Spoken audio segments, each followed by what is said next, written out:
Go. Good morning. My name is Amalia Garza from the Cultural Kitchen, and today we're going to be making mole poblano, which is our famous sauce from Mexico, and we're going to be serving it with some poached chicken. Why is mole sauce so essential to Mexican cuisine? Well, it's one of our traditional sauces. It dates from the 1600s, and it's very elaborate. I think it was meant as to be made as a symbol of status, because there's a lot of ingredients in here, and people who were rich could afford this, and they used to have, obviously their cooks would make this. It takes a long time to cook because there's a lot of things to do, but most importantly, it needs to simmer for quite a long time.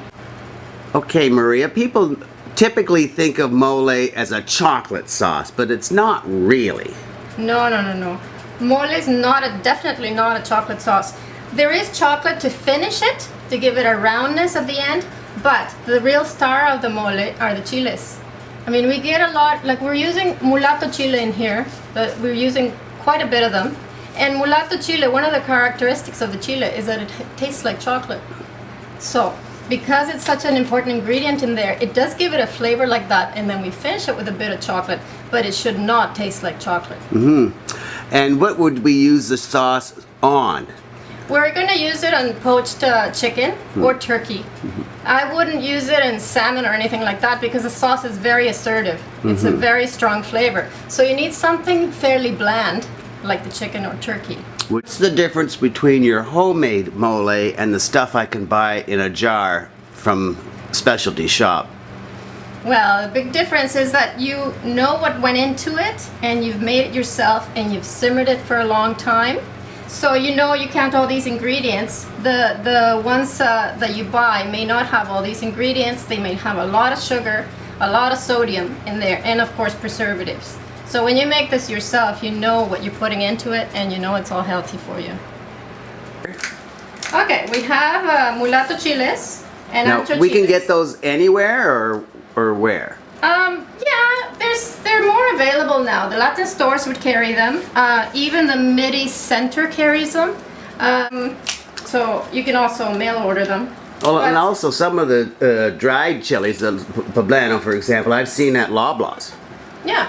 Yeah, they're more available now, more and more. Maybe not some of the more obscure ones, like the chipotles. Maybe you won't be able to find them. But, so we have mulattos and anchos, which are both poblanos. They're just different degrees of... Now, I notice you are not wearing latex gloves when handling the seeds, and usually that's one of the first things they advise. Put on latex gloves because you don't want to irritate your eyes. If you're very sensitive, you could. But I find that with dried chiles, it's not as big a deal. When you're using fresh chiles, yes, it's more important to have the gloves, because you can really burn your hands, and of course if you touch your face. If you touch any mucous membrane, you're dead. Yeah, your history. Yeah. But, okay, so we have anchos and mulattos, and then we also have this long chile, which is pasilla, so dried pasilla chile. This is not very hot. The anchos and mulattos are not very hot either, but they just add a very nice smoky flavor to it. And then for heat, we do have a chipotle meco, which is a brown chipotle. This is a dried jalapeno. But this one will pack heat, so we only have a couple of those that go in there. Because the mole sauce is not supposed to be hot, spicy hot. It's just supposed to be a nice complex flavor. Okay. Okay, so now we're going to be toasting all our ingredients. First we're going to do the toasted things, and then we're going to do the fried things. The first thing we're going to do is going to toast some of our reserved seeds. So these came from the chiles, and we're going to toast them quickly. We don't want to burn them. If you burn them, it's going to just be bitter. So until they become just a little darker, and then we're going to bring them out. Why is this important? It's important to bring out the flavors. Yeah. And so you get all the smoky taste as well when you toast. That's all important for the end product. Okay, so it didn't take long. They just become a shade darker, And then we're done with that. And we'll go to the next ingredient. So, you see? Okay. So we're gonna put them in a bowl. Yeah, this is our finished mole poblano.